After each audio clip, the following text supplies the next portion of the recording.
Thanks, buddy. Thanks, Sandra.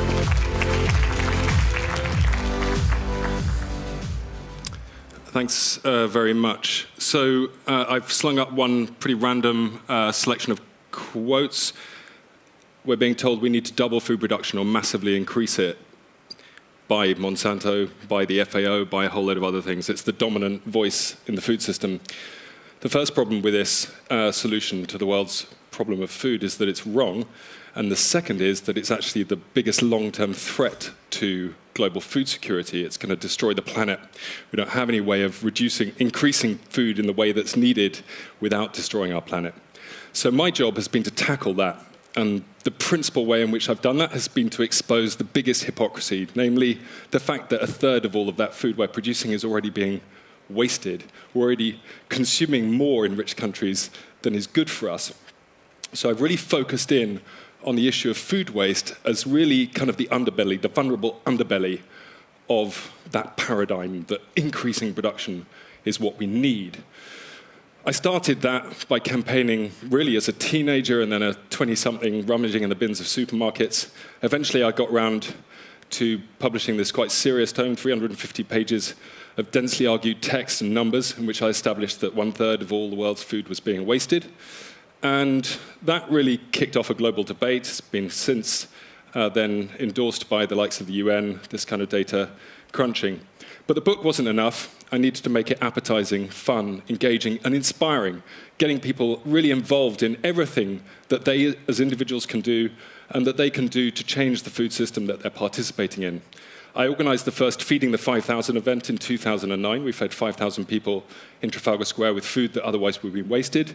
We've taken that event now as a platform for launching national and regional food waste campaigns to around 50 cities around the world. We've galvanized a global movement, and now, as we've heard time and time again, basically you can't be a big food company, a government, or an international institution without doing something about your food waste. But we try and make it both challenging to the food system, but also fun and practical. We've done loads of other formats of events. Feeding the 5,000 was just the beginning. This is the first disco soup in Africa. Disco soup is a bit like the same thing, getting food that would otherwise be wasted, getting people to prepare it, getting DJs and musicians to play music, have a big party. Basically, the underlying theory of this is if you want to defeat the corporate machine that is destroying nature and turning it into cash and bad food, you have to throw a better party than them. And we try to make it practical. We get volunteers out to fields to harvest food that would otherwise be wasted, wonky carrots, oversized lettuces. Get that to hungry people through the charities that feed hungry people. It's a great way of getting volunteers engaged, but it's also a huge platform for media to come along and tell the story about why that food was being left in the field in the first place. Through that kind of media coverage, that positive story, which is pretty much an unassailable way of doing your campaigning, you galvanize public opinion and amplify it. And it's figures like this that makes the CEOs of the big supermarkets and the leaders of the governments take note and listen. It's the threat to brand damage, if you like, and the invitation to do something more positive that gets these corporations excited and makes them race towards reducing food waste. This is a nice little example of the kind of strategic engagement we have. You'll see that on the left, you've got trimmed beans, and we found in our research in Kenya that trimming these beans to get them into exact 9-centimeter punnets, when the beans, frankly, didn't know they had to be 9 centimeters long, meant that 15 to 20% of the beans were being cut off at that final stage. We really campaigned on this, fed loads of people with bean trimmings and waste beans, took the evidence that we had gathered to Tesco's and other supermarkets, and sure enough, got them to change the way they do their beans. This cut waste by 30% overnight. If you transpose that to all of the green beans being exported from Kenya to Europe, that would be about 0.04% of the entire Kenyan economy represented just in beans. It's a classic example of how easy it is to make this kind of change, and customers preferred it. The longevity of the bean, the shelf life extended enormously, so it was one of those triple wins.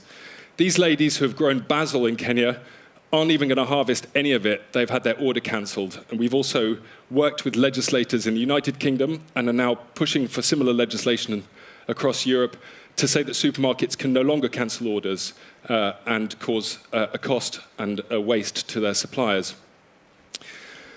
This picture is bread being wasted in a sandwich factory. These are all the crusts that I identified. I published it in my book. It's always really annoyed me that we waste so much bread. About 42% of the UK's bread is being wasted.